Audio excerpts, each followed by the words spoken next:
Hi everyone, Hari Om. So today we'll be reading the last chapter of four chapters of freedom based on Patanjali Yoga Sutras.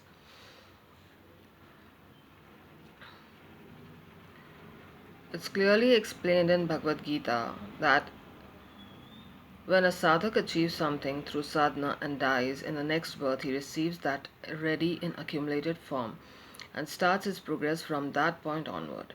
Such persons are born with spiritual qualities.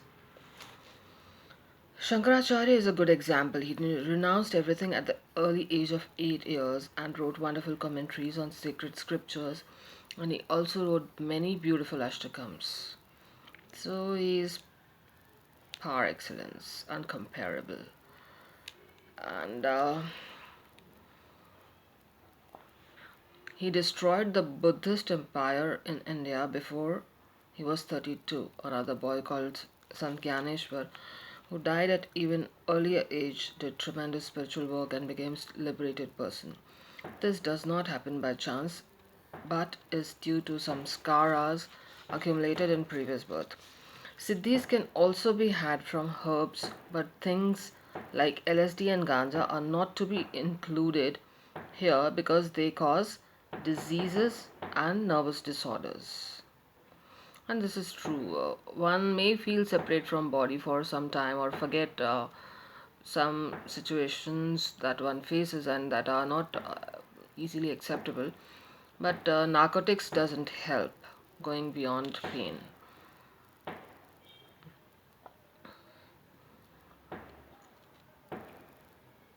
So we are reading about sources of siddhis.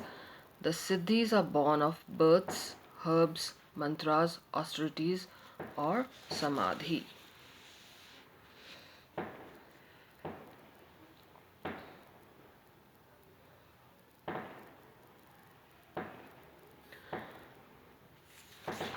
So we'll talk about we were talking about herbs, and these herbs are available in the Himalayas and nowhere else and bring about supramental states of consciousness. The third way of obtaining siddhis is by mantra, and this is a very great siddhi of the highest spiritual quality. The mantra unfolds the latent spiritual, psychic, and occult faculties.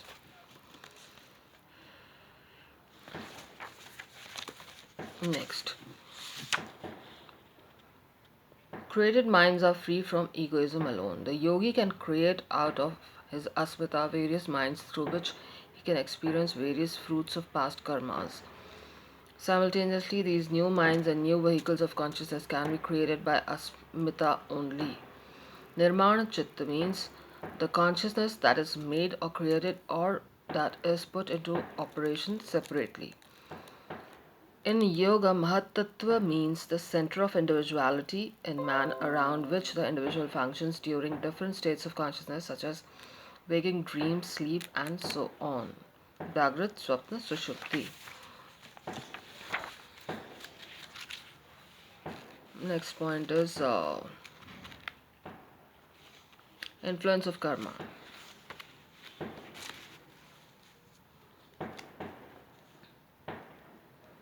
The actions of yogis are neither white nor black, of others they are threefold. White karma means the action which involves virtue, that is good karma. Black karma means bad actions, those actions which involves vice. The yogi acts in such a way that his actions cannot be classified as good or bad. Yogis do not operate through lower mind, they operate through nirmana chitta.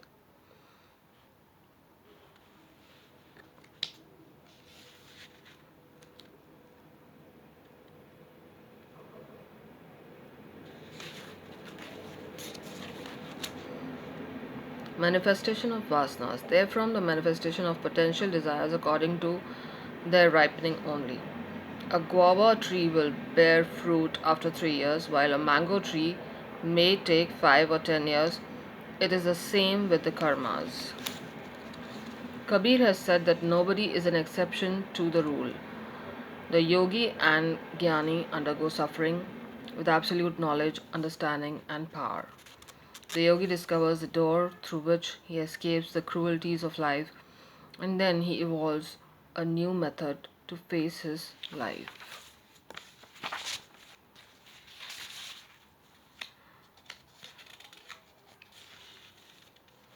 Disappearance of vasanas. Since cause and effect support the object are bound together by the disappearance that also disappears. The vasanas are beginningless, but they come to an end when their cause or support disappears. The substratum and the object are bound together. The cause of vasanas is the kleshas, namely avidya, asmita, rag, dvesh, and abhinivesh. The effect is birth experience in life.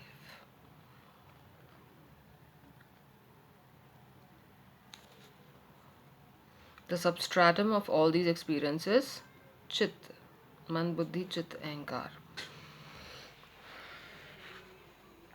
It is substratum of vasanas, and alamban or basis of vasanas are the objects of enjoyment, so the cause and effect support the object of vasanas go together to make them continuous throughout the cycle of birth.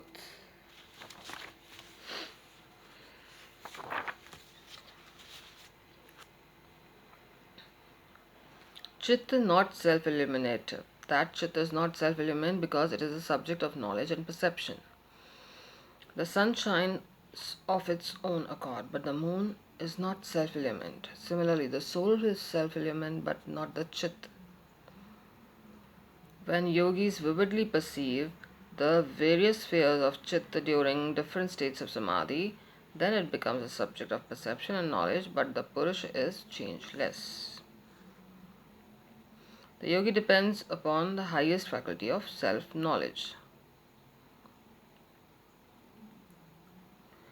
The whole process of yoga sadhana is not so much the awareness of Purusha as the elimination of lower forms and lower vehicles of awareness.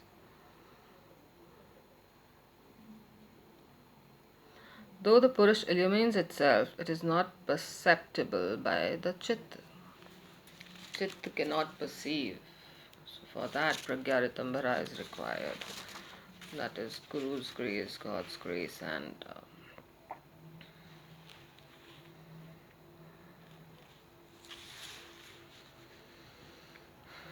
self-purusharth. Knowledge of its own nature.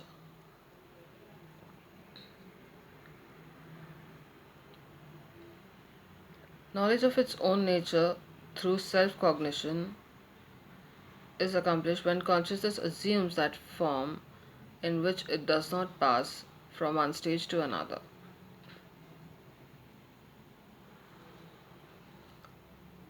Cognition through the chit depends on different levels of consciousness.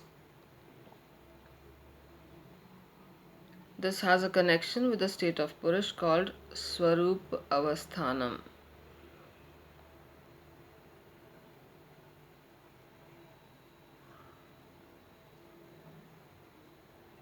The state comes into being when Chit assumes Pratyay, which is a product of Ritambhara, in which the experience does not change.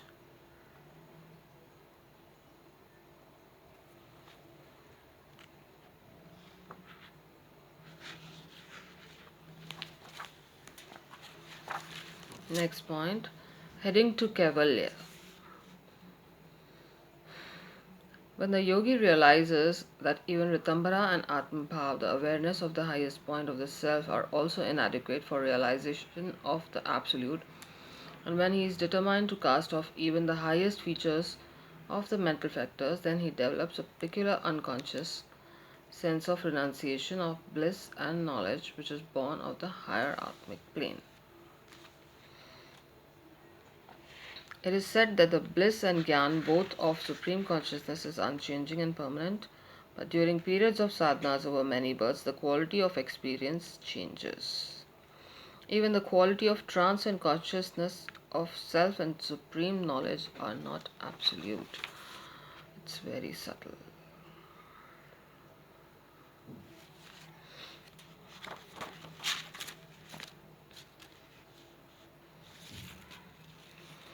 Dharma Meg Samadhi.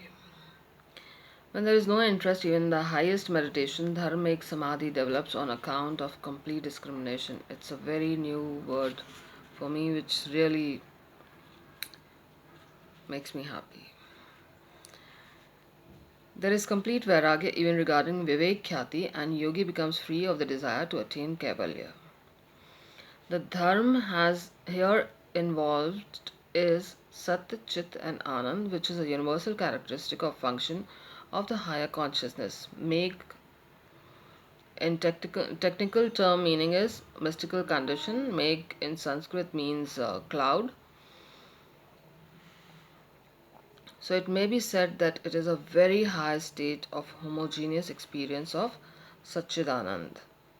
Similarly, the great experience in Dharma Meg Samadhi is the last moment before liberation. This brings about an end of all efforts, all the sadhana, meditation, or samadhi. After it is reached, the yogi enters into a new field of existence and activities. Wow.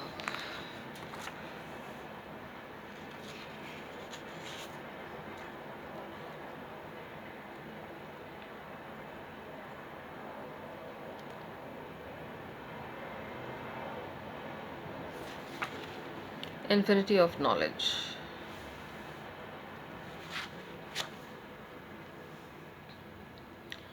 When yogi becomes established in sadhana, is called sadhak. When he attains dharmic samadhi, he is called siddh. He comes to the experience of Mahavakyas, the great sayings in his personal life. These great sayings can be summarized as follows: Pragyanam Brahm, the ultimate truth, the cosmic reality is consciousness. Aham Brahmasmi, I am Brahman. Tattvamasi, thou art that Brahman. I am Atma Brahman. This individual soul is Brahman. These are the four immortal utterances which sum up the whole philosophy of Upanishads. They are to be understood not only intellectually but in actual experience. So, it's experiential learning is very much required, not only memorizing or reading of these things, but experiential learning. So, they are to be understood not only intellectually but in actual experience and realization, and that is possible only in Dharmic Samadhi.